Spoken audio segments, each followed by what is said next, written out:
சிம்மராசி நேயர்களுக்கு வணக்கம். சிம்மராசி மகம், பூரம், உத்திரம். உத்திரம் 1ஆம் பாதம், அதாவது மகம் 4 பாதம், பூரம் 4 பாதம், உத்திரம் 1ஆம் பாதம். இந்த நட்சத்திரம் அடங்கியது சிம்மராசி. சிம்மராசி காலப்பகுதி 5ஆம் வீடு, பஞ்சமஸ்தானம், அதாவது பூரிய புண்ணியஸ்தானம், சூரியனுடைய வீடு, அதாவது ஆத்மா. சூரியன் பித்ரு காரகன், சூரியனுடைய வீடு ரொம்ப விசேஷமான இடம். அது என்ன சொல்றேன்னா, சிம்ம ராசிக்கு வில் பவர் அதிகம். சிம்ம ராசியில் யாரு போனா வில் பவர் ஜாஸ்தியா இருக்கும். அதே மாதிரி சிம்ம ராசிக்கு இந்த ஆண்டு 2024 ஆண்டு, ஏன்னா இந்த ஆண்டு பிறந்ததே சிம்ம ராசியில தான் பிறந்திருக்கு. இந்த ஆண்டு 2024 ஆண்டு சிம்ம ராசி மக நட்சத்திரம் கன்னியா லக்னம் தான் பிறந்திருக்கு. அதனால சிம்ம ராசிக்காரங்களுக்கு ஏப்ரல் இந்த வருஷம் ஏப்ரல் வரைக்கும் கோல்டன் பீரியடு. ஏப்ரலுக்கு பிறகு கொஞ்சம் நிதானத்தோடு செயல்படணும். இந்த ஏப்ரல் வரைக்கும் நினைச்ச காரியெல்லாம் சக்சஸ் ஆகிடும். எடுத்த காரியெல்லாம் சக்சஸ் ஆகும். ஜனவரி, பிப்ரவரி, மார்ச், ஏப்ரல் எல்லாம் சூப்பரா இருக்கும்.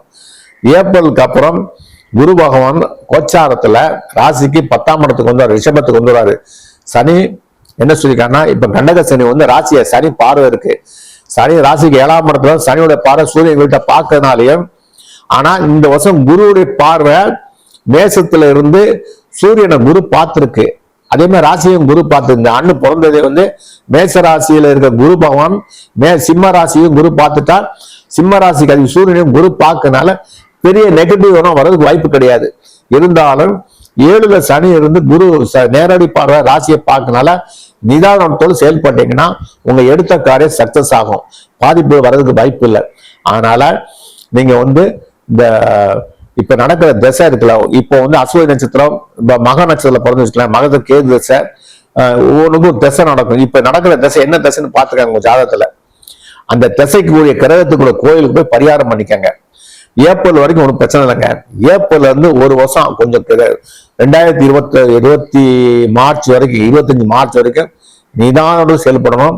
உடல் பாதிப்பு வர்றதுக்கு வாய்ப்பு இருக்கு. ஹெல்த், அதாவது 55-60 வயசுக்கு மேல கடந்தவங்களுக்கு ஹெல்த் இஷ்யூ கண்டிப்பா வரும். அவங்க தான் பார்த்துக்கணும். 60, 65, 70 வயசுக்குள்ளவங்களுக்குலாம், சிம்மராசிக்காரங்களுக்குலாம் கண்டிப்பா மெடிக்கல் எக்ஸ்பென்ஸ் கண்டிப்பா வந்தே தரும். அதுல எந்த மாற்று கருத்தும் கிடையாது. ஏன்னா சனியோட பார்வை இருக்கு. அதுக்கு அடுத்த சனி பயிற்சி அட்டமத்த சனி வரனால இப்பவுமே நிதானத்தோடு செயல்படுங்க. எடுத்த காரியம். மாணவர்களுக்கு பிரச்சனை கிடையாது. ஏன்னா மாணவர் யங்ஸ்டர்ஸ், அதனால அவங்களுக்கு இந்த அஷ்டமச்சோடைய தாக்கங்களும் கொஞ்சம் குறையாத்தான் இருக்கும். கண்டகச்சனுடைய தாக்கம் குறையா இருக்கும்.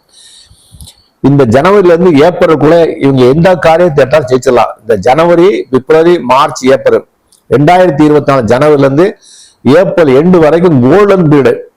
அதனால இந்த பீரியடை நீங்க பயன்படுத்திக்கிட்டீங்கன்னா இந்த 4 மாசத்தோட பயனை அடுத்த வருஷத்துக்கு ஓட்டிக்கலாம்.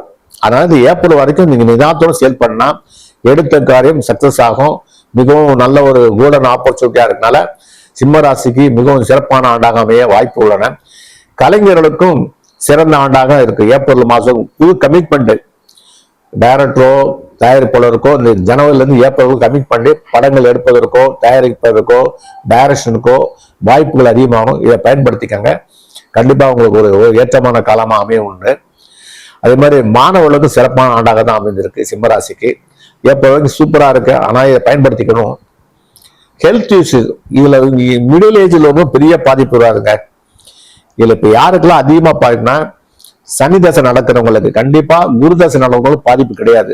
சிம்ம ராசியில் சனி தசை, ராகு தசை, இவங்க 2 தசை நடக்கிறவங்க அட்டமத்துல ராகு இருக்குனாலையும் சனி ராசிக்கு 7ல இருக்கணும். சிம்ம ராசியில் ராகு தசை அண்ட் சாத்தன் நடக்கிறவங்க உடல் நிலையில் கவனமா தேவை. இந்த 2 தசைகள் இருக்கும். இதுக்கு அவங்க பரிகாரம் பண்ணிக்கங்க. உங்களுக்கு தெரிஞ்ச ஜோசியரை கன்சல்ட் பண்ணிட்டு நீங்க பரிகாரம் பண்ணிக்கங்க. பரிகாரங்கிறது ஒரு 50% தான். அதுக்கப்புறம் நீங்க தான் உங்க உடம்பை பார்த்துக்கணும். விதிங்கிறது நிர்ணயிக்கப்பட்ட ஒரு பிக்சடு தெரியும். விதியை யாரும் மாற்ற முடியாது. பிறப்புக்கும் போது என்ன எழுதிருக்கோ அது நடந்தே ஆகும். இருந்தாலும் கொஞ்சம் கவனமா இருங்க. சனி தசை, ராகு தசை நடக்கும், கவனமா இருங்க. அட்டமத்துல ராகு, 7ல சனி, ராசியை சனி பார்க்கறான். கோச்சாரத்துல குரு மட்டும் இப்போ ராசி ஏப்ரல் மாசம் சப்போர்ட்டிங்ல இருக்கு. அதனால பாதிப்பு இல்லை. ஏப்ரல்ல இருந்து ஒரு வருஷத்துக்கு நிதானத்தோடு செயல்படணும் சிம்மராசிக்காரங்களுக்கு. ஓகேங்களா? மற்றபடி எல்லாருக்கும் சிறப்பான ஆண்டாக தான் இருக்கும் சிம்மராசிக்காரங்களுக்கு. யங்ஸ்டர்ஸ்க்கு சூப்பரான ஆண்டு. மிடில் ஏஜ் 30 வயசுக்குள்ள இருக்கவங்களுக்கு மிகவும் சிறப்பான ஆண்டு. இந்த 45, 50, 60 வயசுக்குள்ள கிராஸ் பண்றவங்களுக்கு மட்டும் ஹெல்த் இஷ்யூ வரும். ஏன்னா 8 ராகு, சனி கண்டக சனி, ரெண்டும் கிராஸ் ஆகுது. உங்க ஜாதகத்தில் என்ன திசை நடக்கோ அதை நீங்க பார்த்துக்கிட்டு அதுக்கு தக்கன பரிகாரம் பண்ணிட்டு இருங்க. உங்களுக்கு பிரச்சனைகள் இருக்காதுங்க. நன்றி, வணக்கம்.